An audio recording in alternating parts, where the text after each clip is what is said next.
Assalamualaikum warahmatullahi wabarakatuh. Perkenalkan, nama saya Sela Amelia dengan NIM 2108267 dari kelas 1B PGSD. Di sini saya akan menjelaskan mengenai psikologi pendidikan. Definisi psikologi pendidikan adalah ilmu yang mempelajari bagaimana manusia belajar dalam pendidikan pengaturan, efektivitas intervensi pendidikan, psikologi pengajaran, dan psikologi sosial dari sekolah sebagai organisasi. Menurut Muhyiddin Syah, psikologi pendidikan adalah sebuah disiplin psikologi yang membahas masalah psikologis yang terjadi di dalam dunia pendidikan. Sejarah psikologi pendidikan. Kemajuan psikologi pendidikan berawal pada abad ke-20 yang ditandai oleh adanya penelitian psikologi yang memberikan dampak besar terhadap teori-teori dan praktik pendidikan.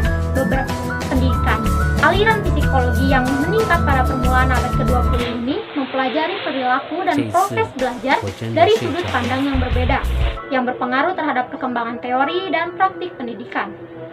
Ruang lingkup psikologi pendidikan, ada pertumbuhan dan perkembangan, hereditas dan lingkungan, potensial serta karakteristik tingkah laku, hasil proses pendidikan serta pengaruhnya di dalam individu yang memiliki sifat personal dan sosial, higien mental dan pendidikan, evaluasi hasil pendidikan.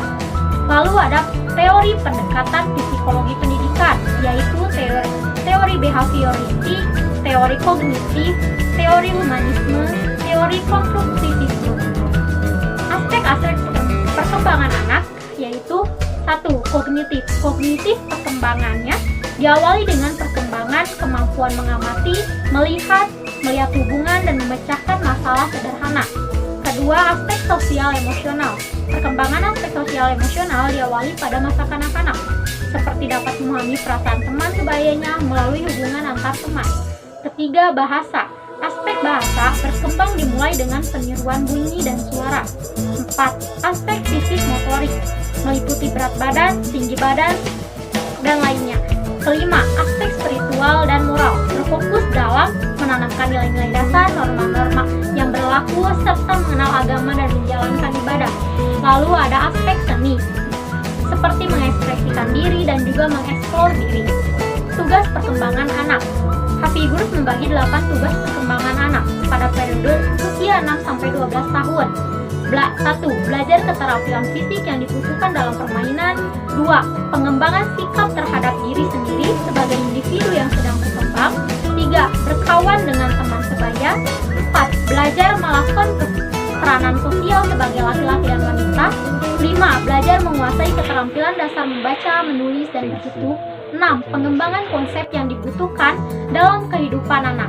7. Pengembangan moral, nilai dan kata hati. 8. Pengembangan sikap terhadap kelompok dan lembaga-lembaga sosial. Lalu ada definisi belajar. Belajar merupakan aktivitas sadar dan menetap yang mengakibatkan perubahan perilaku seperti perubahan sikap, pengetahuan, dan keterampilan. Ragam pendekatan belajar. Ada pendekatan kontekstual, pendekatan konstruktivisme, pendekatan deduktif, pendekatan induktif, pendekatan pemecahan masalah atau problem solving, pendekatan proses, pendekatan open-ended, pendekatan saintifik, pendekatan realistik, dan pendekatan sains, teknologi, dan masyarakat. Lalu ada aliran teori belajar. Aliran behaviorisme, aliran yang mendeskripsikan bahwa belajar merupakan aktivitas yang dapat mengubah perilaku individu dan perilaku tersebut dapat dipelajari secara ilmiah. Aliran konstruktivisme, aliran belajar yang mendeskripsikan bahwa belajar merupakan proses di mana pembelajaran secara aktif mengkonstruksi atau membangun pengetahuan, gagasan, atau konsep baru didasarkan pengetahuan yang telah dimiliki. Lalu ada aliran kognitivisme, aliran yang mendeskripsikan bahwa belajar merupakan proses berpikir di balik tingkah laku yang terjadi atau perubahan persepsi dan pemahaman. Lalu ada aliran humanisme, aliran belajar yang mendeskripsikan bahwa belajar merupakan usaha untuk memanusiakan manusia. Selain aliran-aliran tersebut, masih banyak aliran teori belajar lainnya, seperti ini dan ini.